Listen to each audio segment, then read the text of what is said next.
Youth vision के प्रिय छात्र छात्राओं, लीजिए मैं करण कांत ठाकुर, जिसे आप लोग एज ए ऑथर पूरे देश के लोग जानते हैं। कई किताबें मेरी जो है सो लोगों ने पढ़ा है। पूरे देश के सबसे बड़े बड़े पब्लिकेशंस जैसे मैग्रो हिल एजुकेशंस, पारामाउंट पब्लिकेशंस, धनकर पब्लिकेशंस, ऐसे बड़े बड़े पब्लिकेशंस से जो है सो मेरी बुक आप लोगों को पढ़ने को मिली होगी। आज हम लोग यूथ विजन के साथ एक नई शुरुआत करने जा रहे हैं। तो मैं करण कांत ठाकुर, जिसको बहुत दिनों से Rajiv Ranjan sir youth visions में मुझे इनवाइट कर रहे थे कि सर समय दीजिए, हम लोग अपने यूथ विजन के माध्यम से भी छात्रों को गाइड करें। तो आज मैं अपने व्यस्त समय में से आप लोगों के लिए निकाल लिया और आज हम लोग इंट्रोडक्शन करेंगे और उसके बाद फिर आगे हम लोग धीरे धीरे इसको कंटिन्यू करते हुए बढ़ेंगे। अब जैसा कि आप लोग मुझे जानते हैं कि करणकांत सर मतलब भारतीय अर्थव्यवस्था के लिए तो पूरे देश में मेरे बुक्स लोग पढ़ते हैं। कम्युनिटी पॉइंट ऑफ व्यू से लिखी गई ये बुक, भारतीय अर्थव्यवस्था की बुक जो है कई स्तर पर आ चुकी है। पहले ये जो है सो एमबी पब्लिकेशन से आई थी 2014 में। तो बड़े संख्या में देश में लोगों ने मुझसे पढ़ा है। बड़े संख्या में लोग मेरे बुक्स को source as a source use किए हैं। और क्वेश्चंस जब बच्चे ने यूँ कहिए कि बूढ़े बूढ़े बच्चों को जब क्वेश्चंस इकोनॉमी की समझ में नहीं आती है तो मेरे पास आते हैं। ये आप लोग भी जानते होंगे, सुनते होंगे स्टूडेंट से। और मेरे यहाँ इकोनॉमी मतलब एकदम वो इजी चीज हो जाती है, आसान, सबसे आसान हो जाती है। जो समझ में कभी नहीं आती है वो समझ में मेरे क्लास में आने लगती है। तो आज से जो है हम लोग शुरू करने जा रहे हैं यूथ विजन के साथ भारतीय अर्थव्यवस्था। तो आज से आप पढ़ेंगे भारतीय अर्थव्यवस्था यूथ विजन के साथ करण कांत ठाकुर सर के साथ। और ये बहुत ही बेहतर शुरुआत होने जा रही है। कंटिन्यू हम लोग इसको करेंगे। आज इस इंट्रो क्लास में जो है हम लोग क्या क्या जानेंगे, क्या क्या सीखेंगे, ये हम लोग थोड़ी सी इस पर एक फोकस करते हैं। जैसे फर्स्ट हम लोग जब शुरुआत करने की बात करते हैं तो कोई भी सब्जेक्ट जब शुरू करते हैं तो हम लोग उसके बारे में हम लोगों को ये जानना जरूरी होता है कि वह सब्जेक्ट होता क्या है। उस सब्जेक्ट में जो है आप पढ़ेंगे क्या क्या, और आप जो कुछ पढ़ेंगे उससे क्वेश्चंस आपके बनेंगे या नहीं बनेंगे। तो हम लोग इस विषय पर बात करेंगे। तो सबसे पहले हम लोग जैसे शुरुआत जो करते हैं इंट्रोडक्शन क्लास के रूप में, पहले अर्थव्यवस्था होती क्या है इसका हम लोग जो है अध्ययन करना शुरू करेंगे। वैसे हम लोगों को जो जरूरी चीज है वह है इकोनॉमी को डिफाइन कैसे करते हैं। लेकिन इकोनॉमी को डिफाइन करेंगे हम लोग, यानी अर्थव्यवस्था,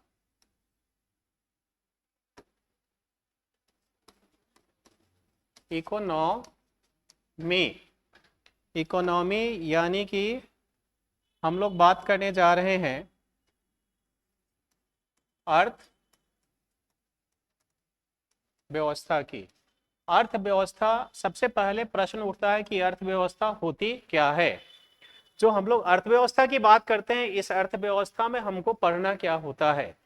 तो अर्थव्यवस्था का एक डिफिनीशन होना चाहिए सबसे पहले, फिर हम लोग उसको क्लासिफाई करेंगे कि इकोनॉमी का टाइप्स कितना होता है, यानी कि टाइप्स ऑफ इकोनॉमी, अर्थव्यवस्था का प्रकार,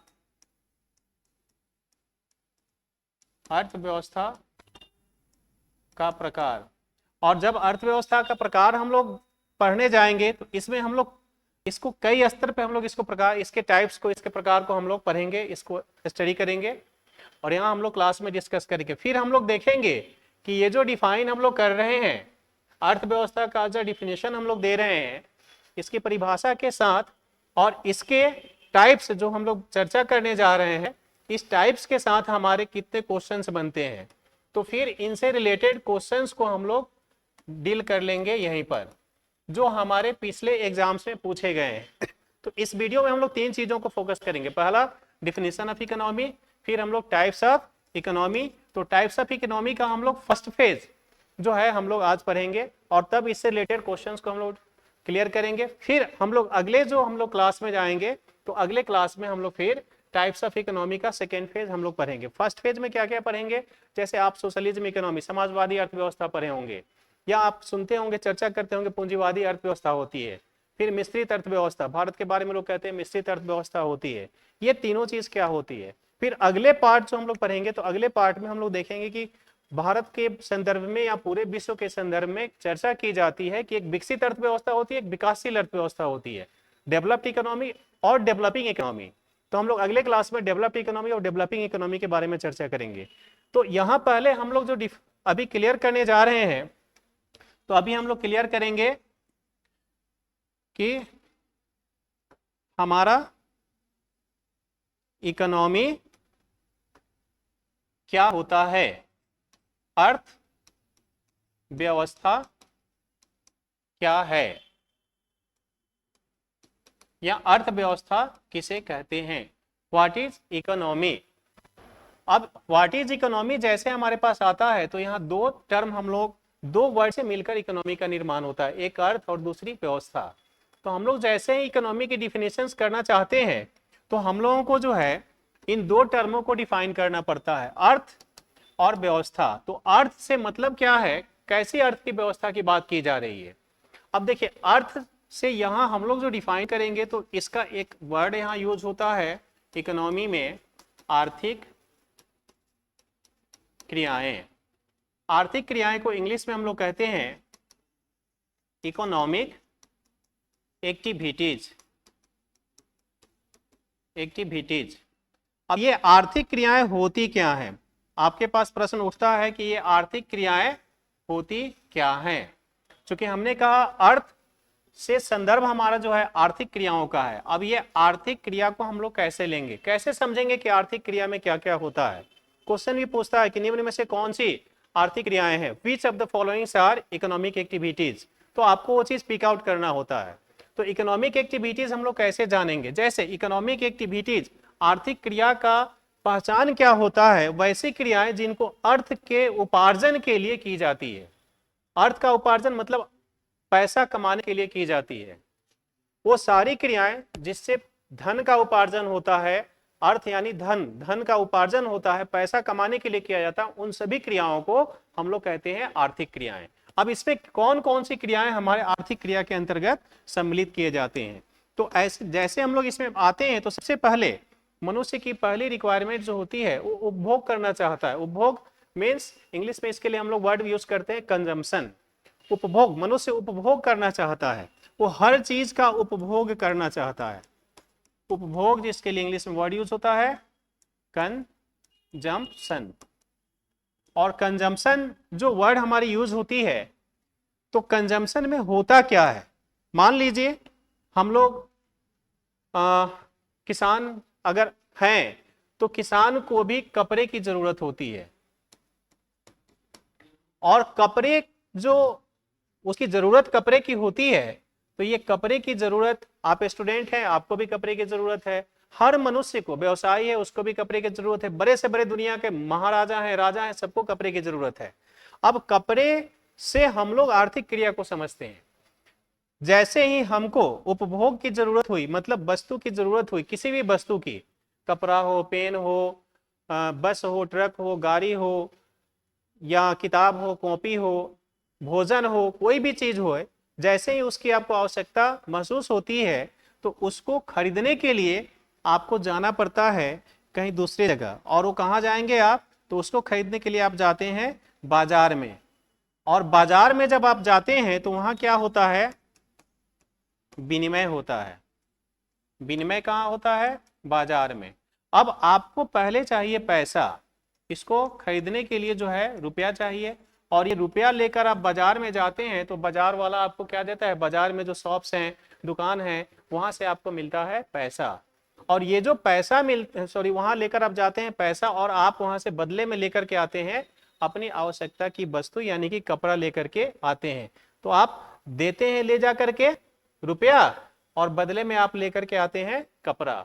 तो रुपया दिए और बदले में लेकर के आप आ गए कपड़ा। तो ये जो क्रिया हुआ, इसमें लेन देन की क्रिया हुई। एक व्यक्ति दूसरे व्यक्ति को एक रुपया दिया और बदले में कपड़ा लिया, ये क्रिया हमारी विनिमय कहलाती है। तो विनिमय की क्रिया जो है इसमें भी अर्थ का लेन देन हुआ। दुकानदार ने भी जो दुकान खोल कर रखा उसका उद्देश्य ये था कि मुझे पैसा धन कमाना है, और धन कमाने के लिए वहां पर क्रिया हुई, विनिमय की क्रिया हुई। और पहला व्यक्ति जो कपड़ा खरीदा तो उसने धन दिया, उस पर उसको धन खरीदने की जरूरत हुई, धन खर्च करने की जरूरत हुई। तीसरा जो हम लोग यहाँ पर विषय वस्तु देखेंगे तो थर्ड चीज जो जरूरत होती है, अब आप बाजार में गए वस्तु खरीदने, तो बाजार में वस्तु आई कहाँ से? अब बाजार में वस्तु आई कहाँ से? तो किसी ने निवेश कर रखा है। निवेश कहाँ कर रखा है? कारखाना बनाया है, कारखाने में उसने निवेश कर रखा है। तो कारखाने में किसी ने पूंजी लगा रखा है, तो पूंजी लगाने का उसका उद्देश्य है कि मैं उससे पैसा कमाऊं। और ये व्यक्ति कारखाने में जो पूंजी लगा रखा है, तो इसी कारखाने से इसने क्या किया? वस्तु का उत्पादन कर दिया। यानी कपड़ा जो था, यहाँ कपड़ा का यहाँ से कारखाने से क्या हुआ? उत्पादन हुआ।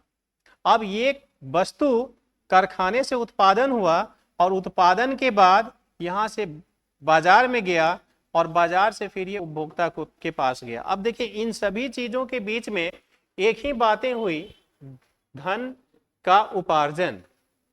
अब आप सोचेंगे कि उपभोक्ता का तो सिर्फ खर्च हुआ, इसमें उपार्जन कहाँ हुआ? प्रश्न उठेगा, सिंपल सी बात है, आपके दिमाग में प्रश्न उठेगी कि यहाँ जो है उपभोक्ता ने तो धन कमाया नहीं, इसने तो धन व्यय किया। लेकिन अब देखिए इसको धन कहाँ से प्राप्त होगा? ये उपभोक्ता जो है ये धन कमाने के लिए कहीं ना कहीं काम करेगा। तो काम कहाँ करेगा? कंपनी में जा करके काम करेगा। जो निवेश करके रखा गया है, कारखाने में जो पूंजी लगाई गई है, तो पूंजी लगा करके जो बिल्डिंग बनाई गई, तो बिल्डिंग बनी तो उसमें भी लगा, एम्प्लॉयज लगा। फिर आप देखेंगे कि वहां पर जो इंफ्रास्ट्रक्चर्स बना, वहां मशीनरी चलाने वाले भी लोग लगे, लेबर्स की रिक्वायरमेंट्स होती है, अदर एम्प्लॉयज होते हैं, ऑफिशियल वर्कर्स होते हैं, सेल्समैन, सेल्स एग्जीक्यूटिव्स होते हैं, सब बहुत तरह के एम्प्लॉयज होते हैं। ये सारे एम्प्लॉयज ही उपभोक्ता के रूप में फिर बाजार में आकर के उपलब्ध होते हैं। अब देखिए ये सारी क्रियाएं जो आर्थिक क्रियाएं हैं सब एक दूसरे पर डिपेंड होती हैं, क्योंकि विनिमय तभी होगा जब उपभोक्ता जाएगा। अगर उपभोक्ता खरीदने नहीं जाएगा तो विनिमय कैसे होगा? सामान खरीदेगा कौन? अब सामान खरीद बिक्री की जो क्रियाएं होती हैं ये सब बाजार में होती हैं, और ये सारी क्रियाएं एक दूसरे पर कहीं ना कहीं डिपेंड होती हैं। लोग पूंजी कब लगाएंगे? पूंजी तभी लगाएंगे जब पूंजी का रिटर्निंग होने की संभावना होगी, तभी कोई पूंजी लगाएगा। नहीं तो पता लगा फैक्ट्री बना दिया और सामान का ना उत्पादन हो ना उपभोक्ता हो, तो पूंजी तो डूब जाएगी। तो ऐसी स्थिति में कोई पूंजी लगाना नहीं चाहेगा। तो पूंजी लगाएगा तो ये तभी होगा जब उपभोक्ता होंगे। जैसे भारत दुनिया की सबसे बड़ी बाजार में से गिनी जाती है, तो भारत दुनिया की सबसे बड़ी बाजार है इसलिए है क्योंकि हमारे यहाँ जनसंख्या है, हमारे यहाँ बड़ी जनसंख्या है। हमारे यहाँ बड़ी जनसंख्या है तो इसका परिणाम क्या है कि हमारे यहाँ बहुत ज्यादा वस्तुओं का उपभोग होगा। तो ये वजह है कि हमारे यहाँ निवेश की बहुत ज्यादा संभावना बनी हुई है। तो निवेश होगा तो वस्तु का उत्पादन होगा, और वस्तु का उत्पादन होगा तो बाजार में जाएगी तो बाजार चलेगा, और बाजार में जाएगी तभी उपभोक्ताओं के पास वस्तु पहुंच पाएगी। ये सभी चीज, सारी क्रियाएं जो हैं एक दूसरे के ऊपर डिपेंड होती हैं। यहाँ जो हम लोगों ने बातें शुरू की हैं, क्योंकि आर्थिक क्रियाएं जितनी भी होती हैं वो सब एक दूसरे पर डिपेंड होती हैं, एक दूसरे से कनेक्टेड होती हैं।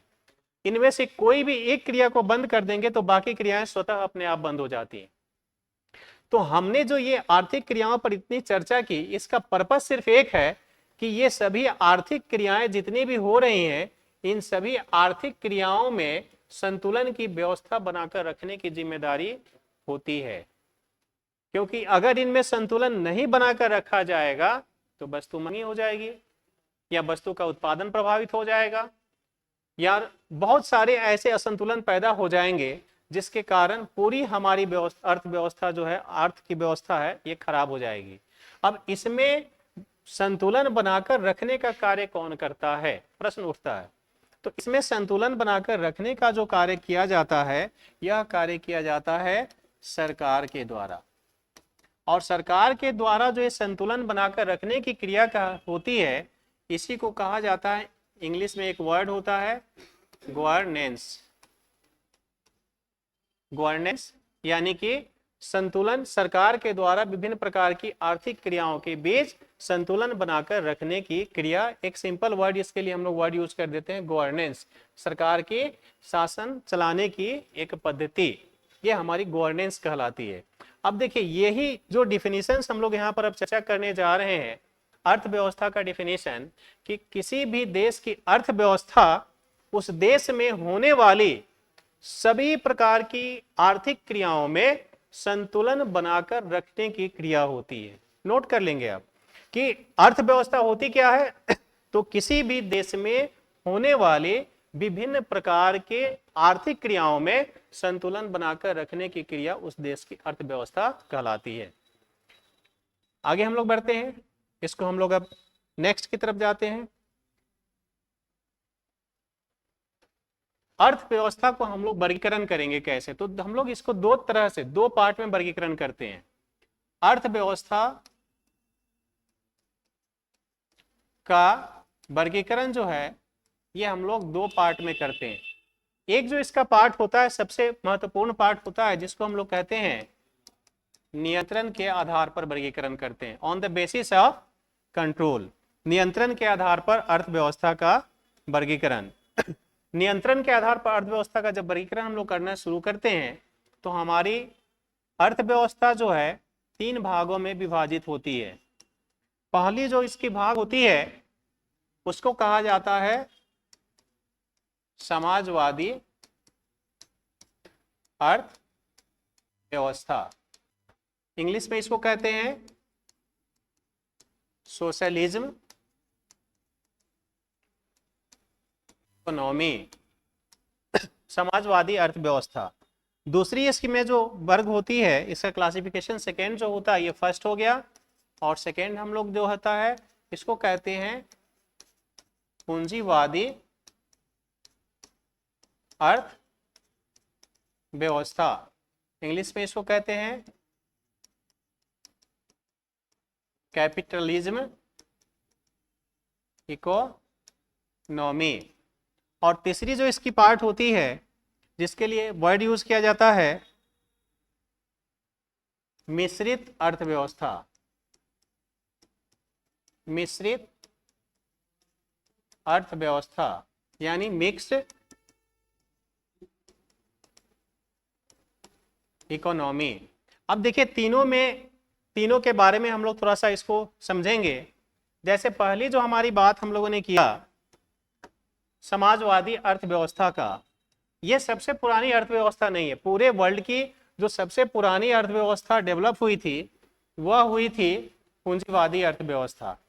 और पूंजीवादी अर्थव्यवस्था ये स्वतः डेवलप होते चली गई थी, इसको किसी ने डेवलप नहीं किया था, ये स्वतः देश दुनिया में डेवलप होती चली गई थी। लेकिन पूंजीवादी अर्थव्यवस्था का कंसेप्ट जो दुनिया में आया, जिसकी चर्चा, जिसकी बातें लोगों को जो समझ में आनी शुरू हुई, ये हुई थी एडम स्मिथ के द्वारा लिखी गई। एडम स्मिथ ये जो थे इकोनॉमिस्ट थे, और इन्होंने ही एक पुस्तक लिखी थी बहुत पहले, चूंकि 18वीं सदी के ये अर्थशास्त्री थे, लेकिन इन्होंने अपनी एक पुस्तक लिखी थी। उसी पुस्तक में इन्होंने सबसे पहले चर्चा किया था कि पूंजीवाद क्या होता है, पूंजीवादी अर्थव्यवस्था क्या होता है। पूंजीवादी अर्थव्यवस्था में क्या होता है, इसमें जितने भी बाजार में लेन देन होते हैं, जितने भी बाजार में आर्थिक क्रियाएं होती हैं, उसमें किसी पर सरकार का नियंत्रण नहीं होता है। नियंत्रण इन सेंस प्रत्यक्ष नियंत्रण नहीं होता है। और समाजवादी अर्थव्यवस्था जो है, इसका सिद्धांत डेवलप किया गया था कार्ल मार्क्स के द्वारा। कार्ल मार्क्स के द्वारा ये 1917 ईस्वी में ये जो है रूस में इस अर्थव्यवस्था का कंसेप्ट डेवलप हुआ था। अब ये दोनों में हम लोग पहले डिफरेंस समझते हैं, समाजवादी और पूंजीवादी अर्थव्यवस्था में क्या डिफरेंस होता है। क्योंकि हमने यहाँ लिखा है नियंत्रण के आधार पर, गौर करेंगे, on the basis of control, नियंत्रण के आधार पर अर्थव्यवस्था का हम लोग वर्गीकरण करने जा रहे हैं। तो नियंत्रण से ही समझना है। जैसे समाजवादी का हम लोग सिंपल एग्जांपल लेते हैं, आप जाते हैं तो गांव में हम लोग अभी भी, चाहे सेमी अर्बन एरियाज में जो है, आप देखेंगे कि सरकार द्वारा राशन उपलब्ध कराया जाता है। अब तो फ्री वर्तमान में भारत में चल रहा है ये, लेकिन कुछ सालों पहले, कुछ वर्षों पहले, लॉकडाउन से पहले जो था, पूरे देश में एक प्राइस फिक्स था, जहां पर 2 रुपये गेहूं का रेट प्राइस फिक्स था और लगभग 3 रुपये जो है चावल का प्राइस फिक्स था। अब सोचिए, बाजार में जो चावल आपको 30 रुपये मिल रहा है, वही चावल सरकारी कोटा जो बनाया गया है, सरकारी जो राशन की दुकान बनाई गई है, वहां पर वो 3 रुपये मिल रही है। जो गेहूं बाहर में बाजार में 20 रुपये मिल रही थी, वही उस सरकारी दुकान पर जाते थे तो आपको 2 रुपये मिल रही थी। अब देखिए डिफरेंसेस, बाजार में वस्तु का प्राइस कुछ और है, जिसको ओपन मार्केट हम लोग देख रहे हैं, और वह चीज वहां पर जो है सरकारी राशन के दुकान पर बहुत ही मिनिमम प्राइस में उपलब्ध है। कैसे है? ये गवर्नमेंट इसको उपलब्ध कर रही है। तो गवर्नमेंट बाजार से एमएसपी पर वस्तु खरीदती है। एमएसपी के बारे में आप चर्चा सुने होंगे, अगर आप स्टूडेंट हैं, पढ़ते हैं तो सुनते हैं। सरकार एक मिनिमम सपोर्ट प्राइस पर, जैसे ही गेहूं का फसल हो, चावल का फसल होता है, धान का फसल होता है, सरकार उसको किसान से खरीद लेती है, खरीद कर उसको स्टॉक कर लेती है, और वही स्टॉक जो प्रोडक्ट्स हैं, धान है, गेहूं है, जो भी है, उनको फिर वो अपने दुकानों पर, अपने शॉप्स पर ले जा करके एक मिनिमम प्राइस फिक्स करके उस मिनिमम प्राइस पर आपको उपलब्ध कराती है। अब देखिए ये क्या है, बाजार के रेट में हम लोग काफी मिनिमम प्राइस पर वस्तु को उपलब्ध कराते हैं। यह जो क्रिया है हमारी समाजवाद कहलाती है, क्योंकि ये हर किसी को नहीं मिलता है। ये जो हम लोगों ने कोटा वाली सरकारी राशन दुकान पर वस्तु बिकने की बात कही, ये कोई भी व्यक्ति जाएगा तो नहीं मिलेगा। मैं जाऊंगा तो मुझे नहीं देगा वो दुकानदार। वो किसको देगा? जिसके पास उसका कार्ड अवेलेबल है। पहले वो सब जो बीपीएल कार्ड अवेलेबल होते हैं, उन्हीं को वो सुविधाएं उपलब्ध कराई जाती है, उन्हीं को वो मिनिमम प्राइस पर दी जाती है। मतलब सरकार ने एक व्यवस्था की कि वह व्यक्ति जो कम इनकम वाला है, वह भी उन आवश्यक वस्तुओं को खरीद सकता है और एक मिनिमम प्राइस पर खरीद सकता है। तो यह बाजार के अपेक्षा वस्तु का मूल्य नियंत्रित करके और किसी आम लोगों तक पहुंचाने की जो क्रिया होती है, आम लोगों तक पहुंचाने की जो व्यवस्था होती है, यही व्यवस्था हमारी समाजवादी व्यवस्था कहलाती है, जिस पर नियंत्रण डायरेक्ट किसका होता है? सरकार का होता है। तो जब बाजार में होने वाले विभिन्न प्रकार की आर्थिक क्रियाओं पर प्रत्यक्ष नियंत्रण सरकार का होता है, तो वह जो है व्यवस्था समाजवादी व्यवस्था कहलाती है। यानी कि समाजवादी अर्थव्यवस्था का अगर डिफिनीशन हम लोगों को देना होगा तो हम लोग डिफिनीशन क्या देंगे कि वैसी अर्थव्यवस्था जहां बाजार में होने वाले सभी प्रकार के आर्थिक क्रियाओं पर प्रत्यक्ष रूप से सरकार का नियंत्रण होता है, वैसी अर्थव्यवस्था को कहा जाता है समाजवादी अर्थव्यवस्था। इसमें जो सबसे इंपॉर्टेंट बात है, वो सबसे इंपॉर्टेंट बात यह है कि मूल्य का निर्धारण सरकार करती है। यह मूल्य का निर्धारण बाजार स्वयं नहीं करेगी। यहां मूल्य का जो निर्धारण होगा कि वस्तु किस मूल्य पर बेची जाएगी, भले उसका उत्पादन कॉस्ट कुछ भी हो, उसके लिए सब्सिडी सरकार उपलब्ध करेगी। जैसे गैस की हम लोग बात करते हैं, गैस पे भी सब्सिडी होती है। आप ट्रेन पर चलिए तो ट्रेन का फेयर फिक्स होता है और फिक्स प्राइस पे ही ट्रेन आपको ले जाएगी। उसमें भी देखेंगे कई रेट अलग अलग होते हैं। एसी वाला होता है, एसी वाले का रेट अलग होता है, थोड़ा ज्यादा कैपेबल है तो एसी से जाएंगे, स्लीपर वाले का चार्ज अलग होता है, और जनरल वाला तो यहाँ से 200 में दिल्ली चला जाएगा। उसी के लिए जो है अब देखिए सो करके जाना है आपको तो 800 देना पड़ेगा, और एसी वगैरह में जाइएगा एसी क्लास में तो 3000, 2000, 3000 देना पड़ता है। मतलब एक ही ट्रेन से एक व्यक्ति कई पार्ट में जा सकता है। तो अब वो जिस तरह की सुविधा लेना चाहता है उस तरह का प्राइस उसमें फिक्स कर रखा है गवर्नमेंट ने। ये जो व्यवस्था है, यही व्यवस्था हमारी समाजवादी व्यवस्था कही जाती है कि जिस तरह के लोग हैं उस तरह के आप व्यवस्थाएं, प्राइस बाजार की फिक्स करके और व्यवस्थाएं उपलब्ध कराते हैं। यही व्यवस्था हमारी समाजवादी अर्थव्यवस्था कहलाती है। इसमें इस तरह की जो व्यवस्था है समाजवादी अर्थव्यवस्था वाले कंट्रीज की जब हम लोग बात करते हैं तो इसके एग्जाम्पल्स में हम लोग लेंगे। जैसे इसकी शुरुआत ही हुई थी रूस से, और रूस आज भी समाजवादी अर्थव्यवस्था है। दूसरी इसकी डेवलप्ड जो फॉर्म हुई थी, समाजवादी अर्थव्यवस्था जो डेवलप हुई थी, यह डेवलप हुई थी चीन में। तो दूसरा इसका एग्जाम्पल हो जाता है चाइना। ऐसे ही वियतनाम में भी समाजवादी अर्थव्यवस्था है। पोलैंड में जाएंगे तो पोलैंड में भी समाजवादी अर्थव्यवस्था। और हम लोग जस्ट एक और अपने बगल का एग्जाम्पल लेते हैं, श्रीलंका की बात करते हैं। तो श्रीलंका में भी हमारे यहाँ समाजवादी अर्थव्यवस्था कार्य करती है। ये एग्जाम्पल्स हो गए। क्वेश्चन ऐसे आपसे पूछे कि बताइए समाजवादी अर्थव्यवस्था के एग्जाम्पल्स निम्न में से कौन से देश हैं, तो समाजवादी अर्थव्यवस्था के एग्जाम्पल्स में हम लोग देंगे रूस, चीन, वियतनाम, पोलैंड, श्रीलंका एक्सेट्रा वगैरह। ये सब समाजवादी अर्थव्यवस्था के एग्जाम्पल्स होते हैं। फिर अब हम लोग आते हैं पूंजीवादी अर्थव्यवस्था में क्या है। बस यहीं से कंप्लीट हो जाती है पूंजीवादी अर्थव्यवस्था। समाजवादी अर्थव्यवस्था का ठीक अपोजिट जो क्रिया होता है ये पूंजीवादी अर्थव्यवस्था में होता है। मतलब पूंजीवादी अर्थव्यवस्था में एडम स्मिथ साहब ने जो डेवलप किया था इसका कंसेप्ट, इसमें इन्होंने कहा कि मूल्य पर कोई कंट्रोल सरकार का नहीं होगा।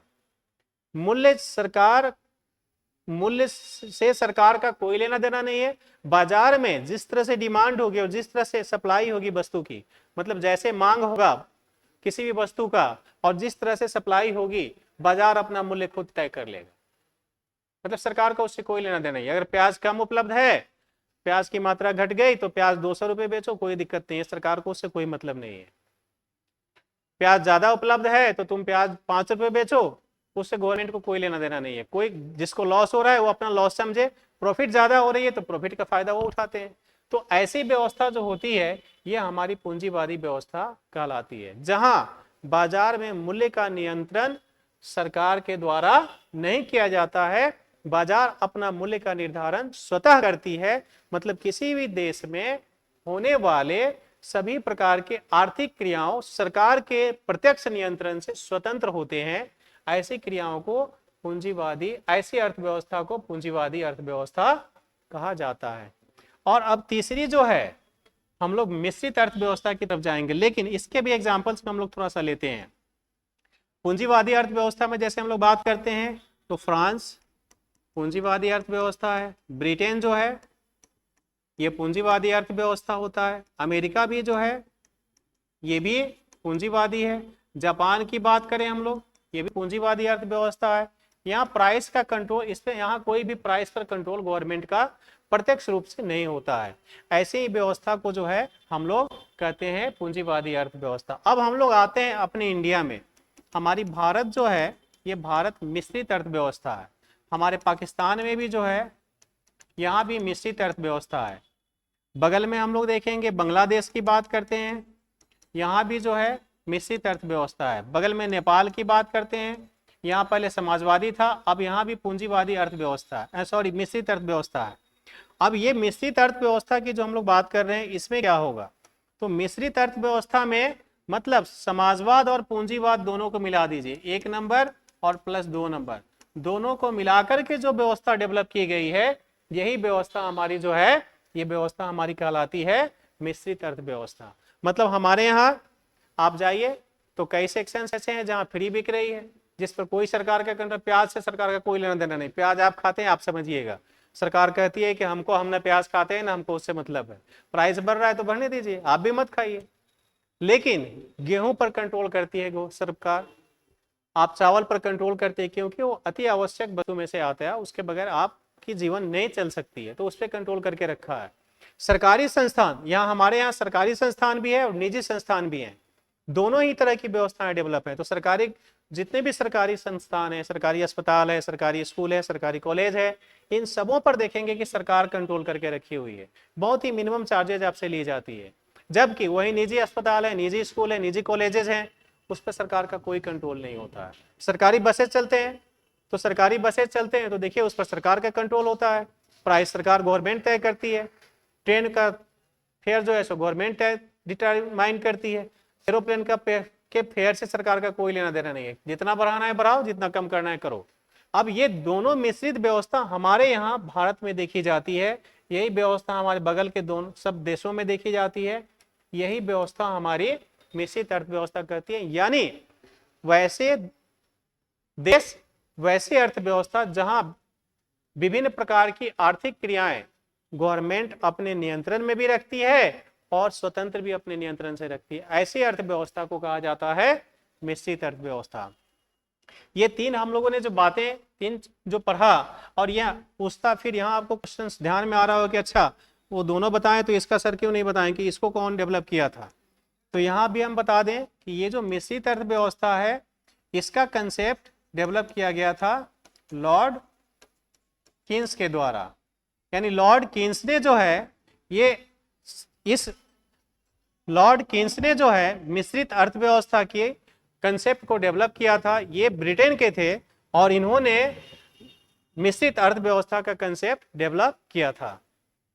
तो ये हम लोगों का तीनों इकोनॉमी का पार्ट हो गया जिससे आपको रिलेटेड क्वेश्चंस पूछे जाते हैं। 5 मिनट में आ रहे हैं। तो ये आज के लिए हम लोग इन चीज़ों को हम लोग लेकर चलेंगे। अगले क्लास में हम लोग इससे रिलेटेड जो कुछ क्वेश्चंस है वो हम लोग डिस्कस करेंगे कि क्या क्या क्वेश्चंस इस छोटे से टॉपिक से पूछा जाएगा, है ना, उसको हम लोग क्लियर करेंगे। और फिर हम लोग अगले इसके डिवीजन से चलेंगे कि अर्थव्यवस्था को दूसरा जो है सो डिविजन्स कैसे होता है। जैसे हमने बताया विकसित अर्थव्यवस्था क्या होती है, विकासशील अर्थव्यवस्था क्या होती है, उसको हम लोग क्लियर करेंगे, उसको हम लोग डिस्कस करेंगे। तो ये चीजें अगर आपको पसंद आई है तो समझिए कि मतलब आपके साथ कुछ अच्छा होने वाला है। आपका जीएस का प्रॉब्लम, आपके जीएस का सबसे जो टफ सेक्शन है जिसको इकोनॉमी कहा जाता है, उसका सारा प्रॉब्लम सोल्व हो जाने वाला है। अब देखिए मैं आपको एक छोटी सी चुटकुला सुना देता हूँ। चुटकुला मतलब क्या, एक इवेंट्स सुनाता हूँ। देखो होता क्या है, बच्चे जो जाते हैं जनरली देखेंगे आप, जैसे बच्चे एग्जाम देने जाते हैं तो बड़े उत्साहित होकर के जाते हैं और उसके बाद जब रिजल्ट नहीं आता है तो बड़े हतोत्साहित होते हैं। ऐसे ही हम एक बार की बात है, एक इवेंट है, एक विद्यार्थी था बड़ी फ्रस्ट्रेशन में घर में पड़ा हुआ था, एग्जाम देकर आया था, रिजल्ट नहीं आई थी, चादर उधर ओढ़ करके सोया हुआ था। उसका फ्रेंड गया, नॉक किया दरवाजा, कहा उठो भाई उठो, क्या बात है 12 बजे अभी तक सोए हुए हो। तो लड़का बड़ी दुख तकलीफ से बेचारा जो है चादर हटाते हुए बोला कि क्या कहें कैसे जीते हैं हम, क्या कहें कैसे जीते हैं हम, दर्द का घूंट रोज पीते हैं हम, और जिंदगी एक फटी सी चादर हो गई है, जिंदगी एक फटी सी चादर हो गई है, रोज फटती है और रोज इसे सीते हैं हम।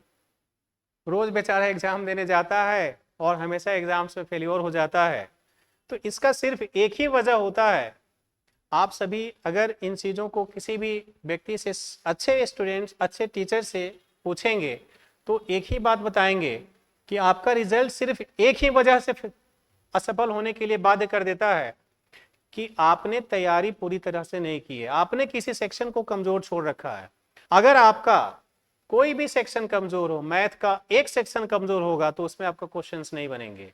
अगर आप जीएस में जाते हैं, जीएस का आपने हिस्ट्री खूब रट लिया है, ज्योग्राफी रट लिया है, पॉलिटी रट लिया है, अगर इकोनॉमी के क्वेश्चंस आपको नहीं पता है तो हो सकता है आपको 3-4 मार्क्स ही कम आ जाएं और उसी वजह से आप पिछड़ जाएंगे।